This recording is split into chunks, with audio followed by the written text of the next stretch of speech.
네. 저도 요즘에 참 많이 하려고 연습하는 거긴 한데, 제가 되게 사랑의 종교잖아요. 그런데 다들 경상도에 피가 흐르시는 뭐 어디 이렇게 연관되신지 모르겠지만 참 표현은 잘 안 하시는 거. 행동으로는 되게 많이 해요. 저도 그런 것 같아요. 뭐 몸으로 하고 행동을 하고 섬김으로 봉사로는 많이 하는데 이 말로 하는 건 되게 저도 연습 중입니다. 그래서 오늘 저희가 이렇게 이런저런 모양으로 함께 이렇게 사랑도 표현하는 연습을 해보려고 하는데 옆에 있는 분들에게 주 안에서 사랑합니다 이렇게 한번 고백해 보셨으면 좋겠습니다. 주 안에서 사랑합니다. 네. 오늘 말씀은 이 저희가 지금 계속해서 요한복음을 묵상하고 있어서 제가 구조를 알려드릴까 말까 고민을 했어요. 왜 그러냐면 또 이렇게 딱딱해져서 지난번처럼 이 설교를 하면서 무엇인가 잘못되었구나라는 걸 느꼈던 것 같아요. 그래서 이 설교 이건 빼야겠다 하고 뺀 부분들이 꽤 많았거든요. 지난주는. 그래서 할 거면 미리 해야겠다. 이미 몽롱해지시기 전에 그냥 빨리 해야겠다. 네, 하고 이 구조만 간단하게 진짜 간단하게 말씀드리면 제가 너무 진짜 간단하게 청소년 아이들한테도 말했던 만큼 간단한 내용인데 그 요한복음 1장부터 3장까지는 요한이 예수님이 누구신가에 대해서 이 계시 알려주는 거예요. 그게 이 저자 요한이고 세례 요한 포함해서요. 이 둘이서 예수님은 이런 분이야라고 이렇게 계시를 하는 거고요. 4장부터 12장까지는 예수님께서 본인을 직접 보여주시는 거예요. 근데 보여주는 대상이 어디냐면 세상에게 자신을 보여주는 거고요. 13장부터 17장까지는 예수님이 또 자신을 드러내 보이시는데 이것은 제자들에게 드러내 보이십니다. 그리고 나머지 부분은 예수님이 이 십자가와 부활로 이제껏 해왔었던 예수님에 대한 계시가 진리라는 것을 확증하는 구조로 되어 있습니다.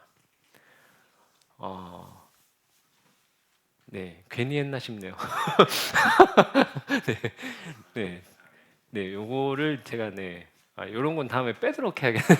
아니요, 농담입니다. 네, 네, 어쨌든 계시하시고요.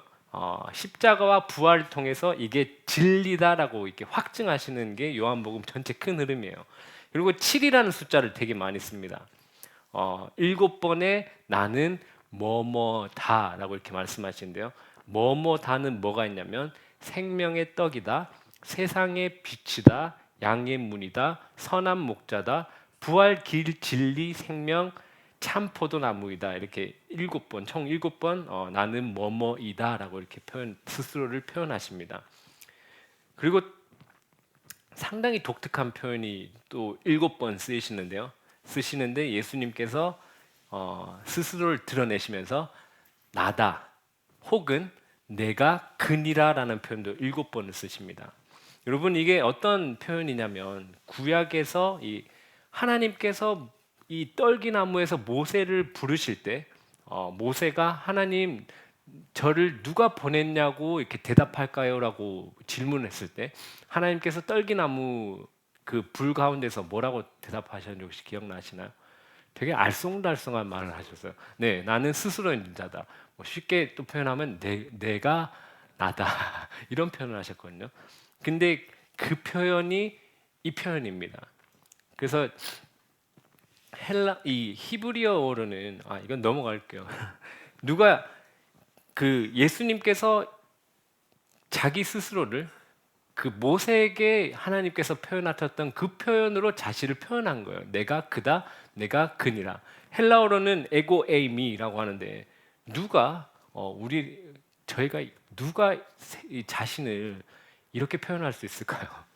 여러분 당신 누구십니까? 그렇게 물어봤을 때 여러분들이 난 나야 이렇게 답변할 수 있는 분이 아무도 없죠. 아무도 없습니다. 이게 그렇게 표현할 수 있는 존재는 우주에서 단 한 분밖에 없으십니다. 스스로 존재하시면서 모든 것의 제1 원인이 되시는 하나님만이, 이 창조주만이 이렇게 답변할 수 있는 겁니다. 저희가 많이 들었었던 신학적 표현으로 하면 영원부터 영원까지 스스로 계시는 하나님이시다라고 얘기를 하는 겁니다. 그래서 이 요한복음 8장에 보면 유대인들이랑 또 이 논쟁을 벌이시는데요. 예수님께서 요한복음 8장 59절 제가 읽어드릴게요. 58절 59절에 이렇게 얘기합니다.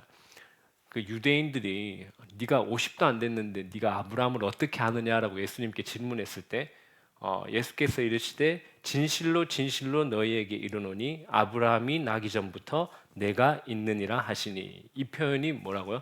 그 구약에서 얘기했었던 나는 스스로 있는 자다. 에고 에이미 이 표현을 여기서 쓰고 있거든요. 그랬더니 이 사람들은 알잖아요. 이게 뭐 어떤 표현인지 유대인들이. 그랬더니 이 유대인들이 그들이 돌을 들어 치려 하거늘 예수께서 숨어 성전에 나가시니라. 그러니까 예수님께서는 하나님이 자신을 드러내실 때와 똑같은 그 표현을 했으니까 이제 이 유대인들이 예수님을 하나님과 동등함으로 스스로를 여겼기 때문에 신성모독으로 이제 돌을 치려고 한 것입니다. 이것은 온 우주 만물에서 창조되지 않고 스스로 존재하시는 그 유일한 존재이신 그 하나님을 우리에게 계시하시는 표현입니다. 그리고 7가지 표적도 알려드릴 텐데요.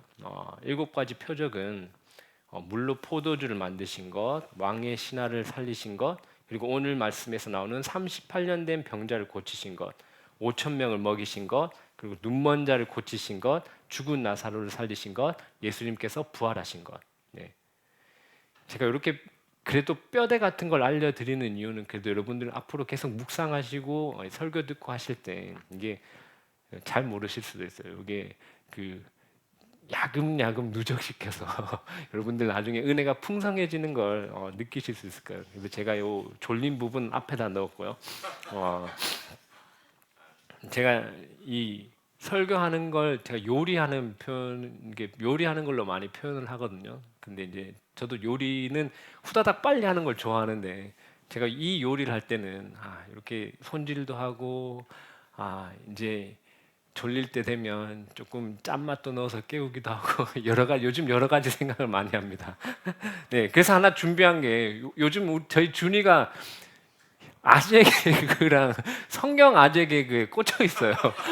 저는 그 코드가 아닌데 계속 저한테 질문하고 혼자 답하고 저한테 질문해놓고 뭐 자기가 그냥 혼자 답해요. 저 대답은 듣지도 않고.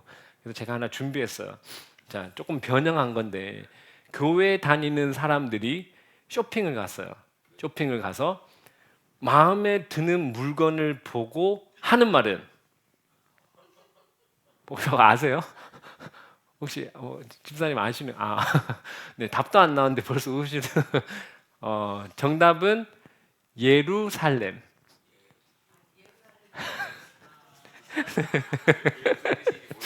네, 민망함은 여러분들 몫입니다. 네. 네, 네. 그 오늘 말씀을 급하게 넘어가 보도록 하겠습니다. 오늘 말씀으로 넘어가 보면 오늘 말씀에 보면 유대인의 명절이라 예루살렘으로 가셨습니다. 저희가 이제 예루살렘으로 가야 되는 유대인의 3대 절기는 이제 좀 아시죠? 뭐 어떤 게 있나요? 유월절 있고 칠칠절 있고 초막절 있고 그죠? 칠칠절은 오순절이라고도 하는 칠칠절 초막절입니다. 그때 이때는 모든 유대 남성들이 예루살렘으로 가야 했기 때문에 이때는 인구가 좀 폭발적으로 느는데요. 이 예수님 당시에 예루살렘 인구가 한 5만 명에서 10만 명 정도로 추정을 한답니다. 그런데 이런 명절에는 한 두세 배 가량이 는다고 해요. 그러니까 사람들이 아마 북적북적했을 겁니다. 오늘 이야기의 장소는 베데스다라는 못인데요. 거기에는 행각 5이 있었습니다. 이게 행각이라 그러면 혹시 어떤 건지 아시나요? 네, 모르셔도 괜찮아요. 네, 이렇게 기둥돼 있고 이렇게 위에 이렇게 지붕 약간 올라가 있는 그런 모양 떠올리시면 되는데 이게 그냥 하나 이야기는 이 행각이라는 단어가 이 헬라어 원어로는 스토아예요. 스토아. 들어보셨죠? 스토아. 좀 들어보셨네. 윤리 철학 좀 하셨던 분들 그죠? 스토아 학파들이 거기 밑에서 주로 모여서 그 철학을 많이 했다고 해서 여기서 이제 스토아 학파라는 게 나왔답니다. 근데 오늘 이 베데스다라는 못은 그 행각이 뭐 이렇게 5개 이렇게 주변에 있었나 봐요. 그렇게 생긴 모양 5개.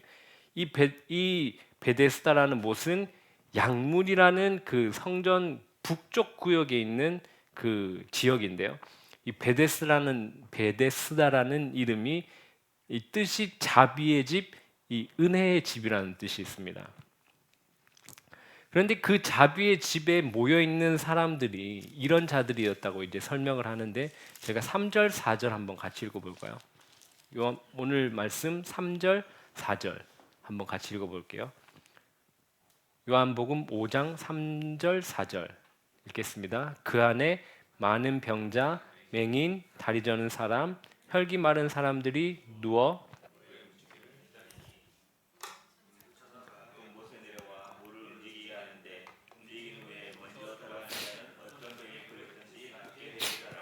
아멘. 네, 여기 당연히 여기 아픈 사람들이 많이 모여 있고요. 그리고 아마 당연히 이 이야기는 아마 효과가 없는 미신적인 공간이었을 겁니다. 오늘 병자들의 이 모여 있는 이 질병들을 잘 살펴보면 되게 좀 아이러니합니다. 혼자서는 좀 거동이 불편한 듯한 사람들이 많이 모여 있거든요. 그런데 여기서는 뭘 해야 되냐면 물이 움직일 때에 이 선착순 1등으로 달려가야 돼요. 그런데 보시면 대부분 이 스스로 여기에 가기에는 좀 힘든 사람들이 다 대부분 모여 있긴 합니다. 그리고 여기 여러분들 혹시 성경에 보시면 이렇게 괄로 표시가 되어 있나요? 혹시 그 부분이? 이 부분이 왜 괄로 표시가 되어 있냐면 요 괄호가 되어 있는 이 부분은 이 가장 오래된 그 헬라어 사본에는 이 내용이 들어가 있지 않아요.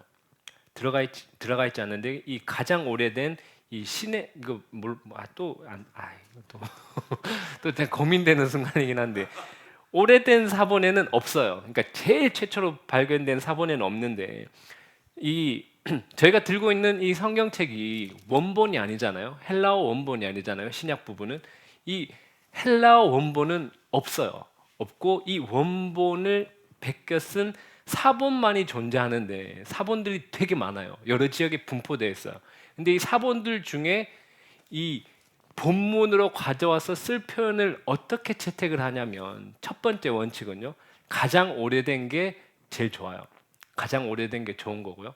가장 이 똑같은 시대에 많은 게 발견이 된다면 이 많은 사본들 중에 동일한 부분을 골라요. 그러니까 1원칙은 오래된 게 1원칙인데요. 어쨌든 오래된 사본에서는 이 부분이 없어요. 그래서 이 학자들이 뭐라고 생각을 하냐면 이 후대에 이 베데스다 못에 대한 배경을 이 난회주처럼 여기 이렇게 저희가 옆에 성경 옆에 많이 하시잖아요. 옆에다가 이렇게 쓰잖아요. 그런 것처럼 썼을 것이다라고 이렇게 거의 대부분 추정을 합니다. 그래서 그거는 알아두시면 도움이 되실 거고요. 그리고 이 물이 움직인다는 것도 이 간헐천처럼 가끔 지하에서의 가스가 분출될 때 이렇게 물이 움직였을 것이라고 이렇게 추측을 합니다. 그런데 이 되게 웃긴 장소입니다, 사실. 왜냐하면 아까 이 베데스다라는 이 뜻이 뭐라고 했죠? 자비의 집, 은혜의 집이라고 했는데, 자 보세요. 자비의 집, 은혜의 집에서 물이 이 동하기를 움직이기를 기다렸다가 물이 동하게 되면 어떻게 되나요? 네? 경쟁이죠. 내가 1등 하기 위해서 어떻게 해야 되죠? 다른 사람들 다 제쳐야 되는 겁니다. 자신이 먼저 들어가기 위해서 다른 아픈 사람들을 모두 밀쳐내야 되는 그런 이기심이 드러나는 장소인데 그 이름이 자비의 집입니다. 오늘 이야기에 38년 된 병자도 거기에 있었습니다. 그가 언제부터 그곳에 있었는지는 알 수 없지만 어쨌든 이 사람은 38년 동안이나 이 병을 앓고 있었고 그 병이 정확히 무엇인지는 명시하고 있지 않습니다. 그런데 저희가 본문을 살펴보면 이 다리가 불편하거나 거동이 불편해서 이 물이 움직일 때에 누군가가 옮겨 주어야만 그쪽으로 갈 수 있다는 사람인 것을 추측할 수 있습니다. 그리고 이 사람의 나이가 얼마나 되었는지도 모릅니다. 그런데 이 당시 평균 수명을 한 60세 정도로 잡는다고 친다면 이 사람은 거의 평생을 불편한 채로 살았을 거고요. 그리고 이제 그 긴 아픔의 시간을 보내면서 이 사람에게는 이제 더 이상 도와줄 사람이 없었던 것 같아요. 만약에 도와줄 사람이 있었더라면 7절처럼 말하지 않았을 거예요. 7절에 뭐라고 얘기하냐면 나를 못에 넣어주는 사람이 없어 라고 얘기를 하잖아요. 근데 만약에 도와준 사람이 있었다면 이렇게 얘기를 하지 않았겠죠. 그리고 여러분들도 생각해 보시면 이런 미신적인 공간에 나를 도와주고 나를 보살펴주는 사람이 있었다면 이 사람이 오랫동안 여기에 머무르게 하지 않았을 거예요. 아마 도와주고 그냥 일상적인 삶을 살 수 있도록 아마 도와주었을 것입니다. 그런데 이런 사람이 오랫동안 고통을 받고 있던 사람에게 예수님께서 찾아오셔서 아주 간단한 질문을 합니다. 6절에 뭐라고 질문을 할까요? 6절에 내가 낫고자 하느냐? 아주 간단한 질문입니다. 오늘 생각 외로 이 눈이 초롱초롱해서 제가 오늘 이 졸음 방지용 영상을 준비해 왔는데 아이고 고민됩니다. 네, 이거 그래도 준비했으니까 한번 보겠습니다. 네.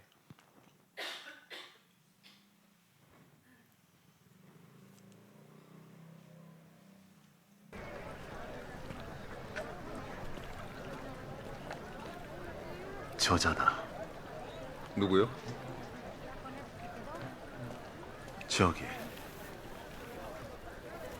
이곳에 제일 오래 있었지만 제일 겉도는 슬픈 사람. 그냥 단순한 만남이 아닌 게 맞죠. 혹시 제가 가서 망을 봐야 할까요? 아니, 나와 함께하며 지켜보거라.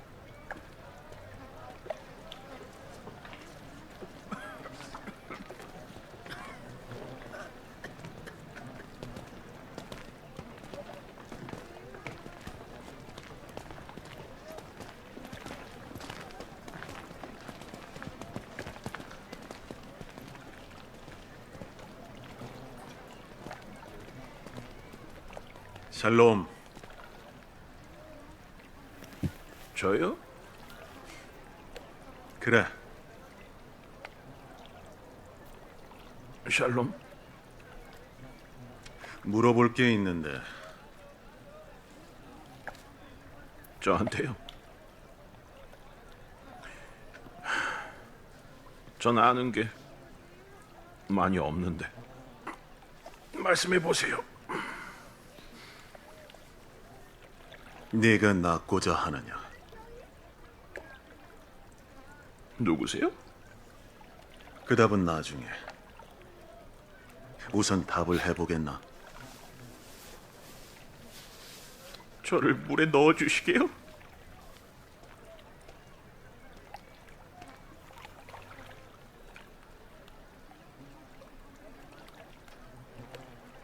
이봐요. 나 오늘 정말 힘들었거든.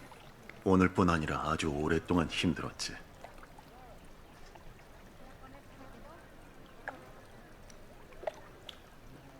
자,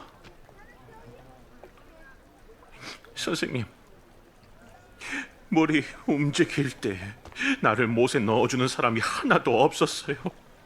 내가 가는 동안에 다른 이가 절 제치고 내려갔어요.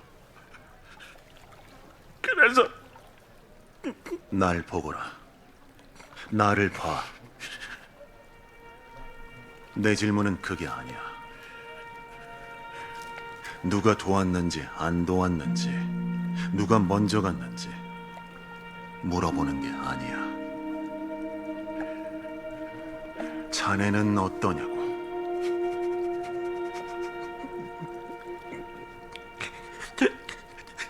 난 노력했어요. 아주 오랫동안 알아. 헛된 희망을 품고 싶지 않다는 것도 이해한다. 근데 이 못은 자네를 치료해주지 못해. 아무 의미가 없어. 자네도 알아. 근데 안 떠났어. 왜지?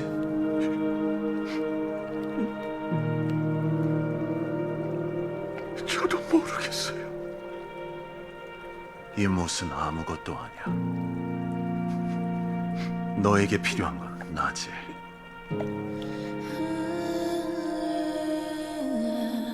자, 정말 네가 낳고자 하느냐?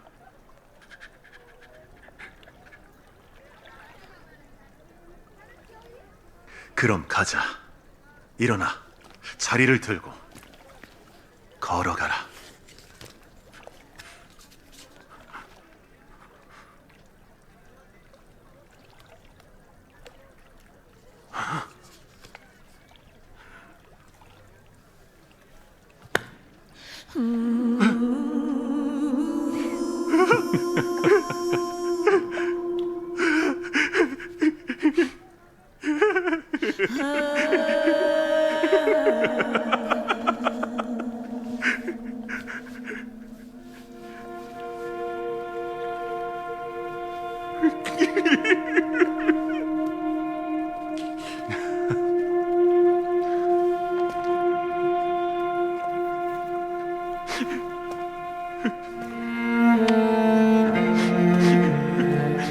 누구? 저분 말씀처럼 이제 걸어가세요. 자리 챙기고요.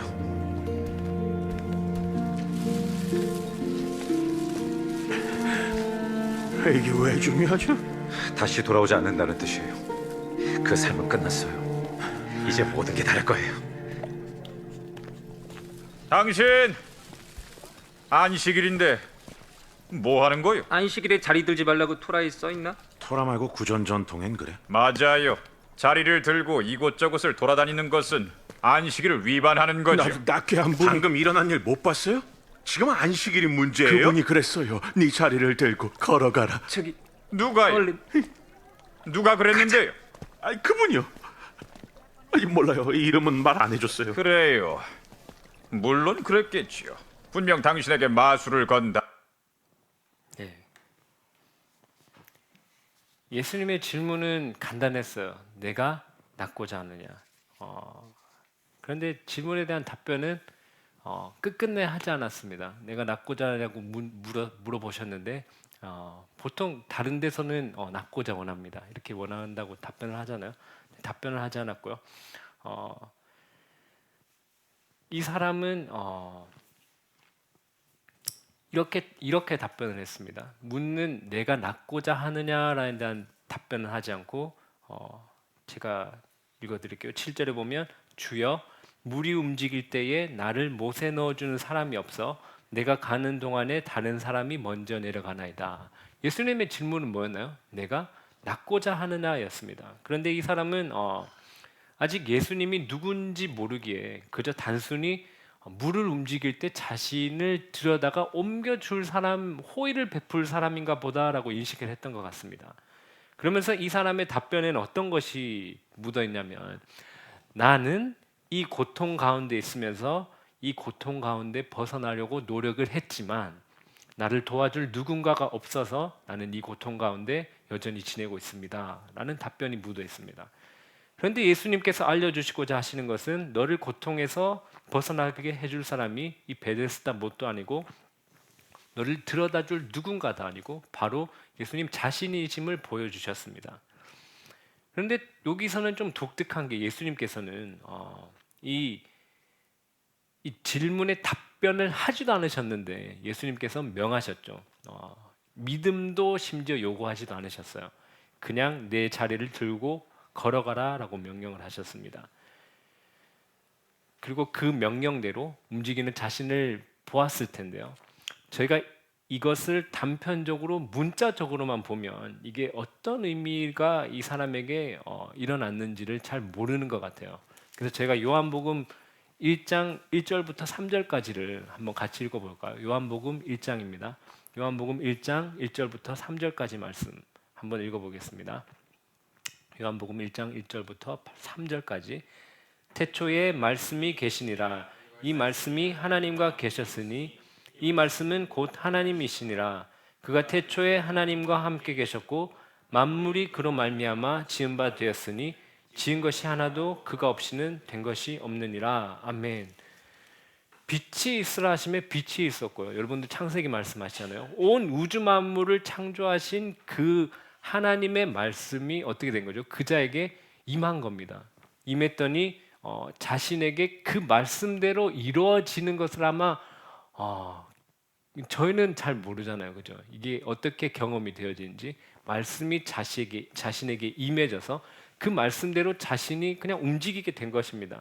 그러니까 예수님이 누구신지 알지 못하는 자들은 이것을 이해할 수가 없을 것 같아요. 그래서 10절에서 사람들이 이렇게 얘기합니다. 유대인들이 병 나은 사람에게 이르되 안식일인데 내가 자리를 들고 가는 것이 옳지 아니하니라, 이렇게 얘기를 했어요. 그러니까 이 사람들은 뭐라고 생각을 했냐면, 예수님이 그 말씀을 했을 때, 그 말씀이 임했을 때 왜 그 말씀대로 안식일인데 매트를 들고 움직이느냐라고 얘기를 한 거예요.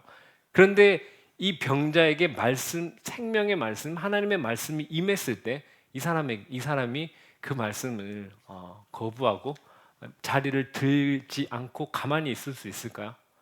가만히 있을 수가 없죠.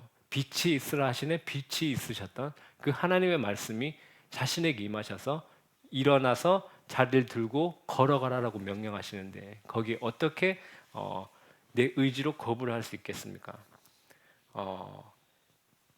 이 예수님께서 다른 곳에서도 보여주셨죠. 무화과 나무에게 저주하시니까 무화과 나무가 말라 죽게 되었고요. 죽은 나사로에게 명령하셔서 나사로야 나오라라고 명령하시니 죽은 나사로가 살아나오게 되었습니다. 왜냐하면 그것은 하나님이신 예수님의 명령이었기 때문입니다. 저는 이 말씀 묵상하면서 참 물음표가 많이 생기긴 했어요. 과연 이 사람이 예수님을 믿는 자리에까지 나오게 되었을까? 아니면 그렇지 않고 그런 기적과 치유만 받았을까? 여러분들 생각 어떠세요? 이분이 예수님을 믿은 자리 가운데로 나온 것 같나요? 아닌 것 같나요? 이 사람 믿게 되었는지 성경에서는 사실 정확히 기록하진 않습니다. 그런데 이 사람이 했었던 행동들을 보면 예수님을 믿었다라고 저희가 판단하기보다는 믿지 않았다라는 그 판단이 조금 더 가까운 것 같아요. 왜냐하면 이 사람이 이제 보통 이렇게 복음서에서 이런 치유를 받고 예수님을 이렇게 직접 만나게 되고 치유를 받게 되면 따라 나오는 것들이 있는데 예수님을 대한 감사와 찬양이 따라 나오고 믿음의 고백들이 나오는데 이 사람에게 있어서는 그런 게 전혀 보이지 않고요. 그리고 이 유대인들이 이 사람에게 너 왜 안식일을 범했냐라고 얘기했을 때 이 사람이 마치 이 자신은 그 안식일을 범한 것에서 벗어나려고 예수님을 고자질하는 것과 같은 모습들이 보이는 것 같아요. 그래서 이 예수님을 믿지 않은 쪽에 가까운 것이 아닌가라는 전 생각을 했었는데, 우리가 늘 이런 얘기를 대할 때마다 이 사람이 좀 안 믿었던 것 같다고 저는 판단을 했었는데, 저희가 늘 이런 이야기를 대할 때마다 어떤 생각이 드냐면 우린 참 눈앞에 보이는 현상에만 매여서 이 현상 너머에 있는 것들을 참 보지 못할 때가 너무나도 많구나라는 생각을 했었던 것 같습니다. 이 유대인들도 예수님께서 오셨을 때에 이 메시아라고 생각하는 그 자신들이 기다리고 있던 그 메시아가 어떤 메시아였냐라고 생각을 했을 때 그 사람들 항상 눈에 보이는 로마의 압제로부터 구해주고 자신들의 눈에 보이는 이스라엘 나라를 회복할 그 메시아를 꿈꾸면서 그것보다 더 눈에 보이진 않지만 더 큰 그 뒤에 있는 죄에서 구원할 메시아라는 것을 보지 못했던 것 같습니다. 저희도 이와 같이 늘 눈에 보이는 현상에만 갇혀서 그 너머에 있는 것들을 보지 못할 때가 많은 것 같아요. 그래서 우리는 항상 그런 것에 초점을 맞추는 것 같아요. 왜 이 병자는 38년 동안이나 고통을 당했어야 되는가? 그리고 그것을 저희에게 가져와서 나는 왜 항상 이러한 것들로 나는 고통을 당해야 되는가? 라는 것에 저희의 시선이 항상 매여 있는 것 같습니다. 그런데 이 사실은 38년간의 이 아픔을 겪고 있고 없고의 문제보다 그 이적으로 자신을 드러내 보이신 예수님을 볼 수 있는 시선을 저희가 가져야 되는데 사실 저희가 이 항상 눈에 보이는 것에 너무 매몰되어서 그 뒤에 계신 하나님의 일하심과 하나님의 것들을 보지 못할 때가 많은 것 같습니다. 그리고 사실 이 38년 된 병자는 최소한 자신의 병을 낫게 해준 예수님에 대해서 좀 진지하게 생각을 할 수 있었던 기회가 여러 차례 있었던 것 같습니다. 왜냐하면 사람들이 물어봤거든요. 너 병을 고쳐준 사람이 누구냐? 그랬을 때 그 질문을 받았을 때 여러분 같았으면 진지하게 심각하게 고민을 하지 않을까요? 내가 38년 동안이나 겪고 있었던 이 고통을 한순간에 해결해 주신 이 분은 과연 누구일까? 이런 생각을 충분히 깊게 할 수 있었을 텐데 그러지 않았던 것 같아요. 그리고 두 번째 찬스는 예수님께서 성전에서 이 사람을 다시 찾아가셨어요. 그런데도 불구하고 이 사람은 예수님의 이름만 알고 이 이름을 자신의 그 안식일을 범한 그 변명거리로만 예수님의 이름을 사용한 것 같습니다. 물론 눈에 보이는 것 너머에 있는 어떠한 것들은 성령 하나님께서 우리와 함께 계시지 않고 성령 하나님께서 우리에게 비춰주시지 않으시면 사실 볼 수 없습니다. 그런데 우리는 성령님이 함께 계시잖아요. 성령님이 함께 계시고 늘 진리 가는 대로 인도하시고 우리에게 보여주십니다. 그런데도 불구하고 우리가 평생 신앙생활을 하면서 늘 눈에 보이는 것들에만 매여서 그 눈에 보이는 현상을 해결받는 것만이 우리 신앙생활의 전부이고 기도의 모든 주제인 것처럼 살아가서는 안 될 것입니다. 그 너머의 것을 볼 수 있는 제가 되길 축복합니다. 저희가 매번 이렇게 하잖아요. 이번에는 좀 몸이 안 좋습니다. 제가 많이 하는 것 같은데 하나님 해결해 주시기 바랍니다. 이번엔 사업이 좀 안 좋은 것 같아요. 해결해 주시기 바랍니다. 이번에는 자녀가 좀 속을 썩이는 것 같습니다. 좀 이것도 해결해 주시기 바랍니다. 저희가 이렇게 하잖아요. 제 이야기는 이걸 하지 말라 이게 중요하지 않다라는 얘기를 하는 게 아닌 것 같아요. 이 너머에서 있는 하나님이 일하심과 하나님은 어떤 계획이 있으실까라는 그 뒤에 있는 것들을 볼 수 있는 눈이 우리에게 필요할 것이라고 저는 생각합니다. 그래서 끝날 시간이 다가온 것 같아서 어디를 없애고 어디를 할까 지금 제 스스로도 지금 설교문을 보고 지금 고민을 하고 있습니다. 네, 그래서 제가 눈에 보이는 현상을 한 발짝만 넘어서 위에 계신 예수님을 위의 것들을 바라보고 예수 그리스도께 시선을 돌리는 연습을 할 수 있으면 좋을 것 같아요. 저는 그래도 나름 목회를 해 왔으니까 사람들이 이런저런 짐을 가져 와서 나누긴 해요. 그런데 이제 저는 사실 그 사람이 어떤 해결책을 주고자 하거나 제가 줄 수 없다는 것도 알고요. 그리고 준다고 해도 안 듣는 것도 알고 있어요. 그렇기 때문에 잘 듣고 있다가 어떻게 하면 이분이 이러한 지금 들고 있는 문제점 너머의 예수님을 볼 수 있을까, 보게 할 수 있을까? 전 그걸 생각하고 늘 그렇게 기도를 해주는 것 같아요. 그래서 네, 그렇다고 저 인간은 그러지 마시고 항상 오셔서 짐을 나눠주세요. 제가 도움이 된다면 같이 짐도 나눠 들고 그렇게 하겠습니다. 그래서 그런데 제가 그 뒤에 것들 볼 수 없다면 저희 매번 거기에만 매몰돼서 살아갈 거잖아요. 여러분들 저보다 인생을 오래 살아오셨으니까 이 문제가 지나가면 다음 문제가 오고 다음 문제가 가면 또 이 문제가 오고 끊임없이 문제들이 오셨죠. 네. 그래서 그 너머 것들을 이번 기회에 시선을 돌리는 저희가 되기를 축복합니다. 네. 상황을 허락하신 분도 하나님이시고요. 상황을 해결해 주실 수 있는 분도 하나님이십니다. 여러분 이거 믿으시나요? 네. 그런데 이것만 하나 하고 마칠게요.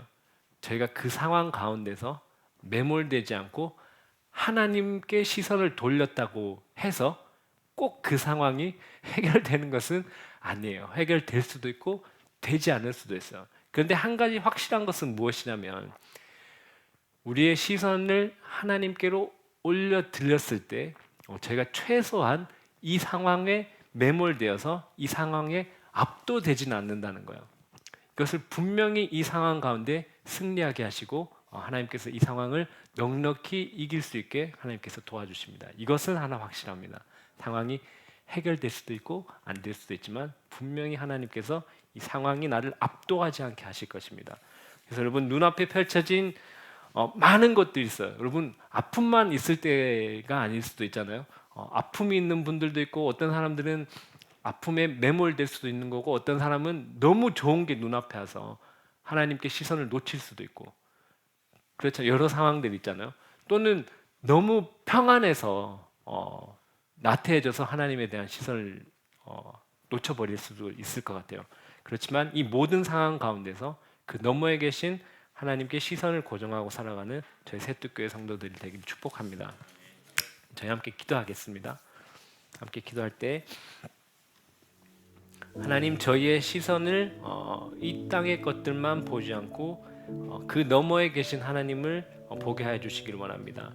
하나님께서 우리에게 허락하신 상황 너머에서 하나님께서 무엇을 하고 계신지 하나님께서 어떤 계획을 가지고 계신지 그것을 보게 하시고 우리는 무엇을 해야 되는지 깨닫게 해주시길 원합니다. 하나님 그러한 상황에 압도되지 아니하고 그러한 상황에 매몰되지 아니하고 하나님 그런 상황들 때문에 하나님께 시선을 잃어버리지 않게 해주시길 원합니다. 하나님 상황 너머에 계신 하나님을 보게 해주시옵소서. 저희 함께 기도하며 나가시겠습니다.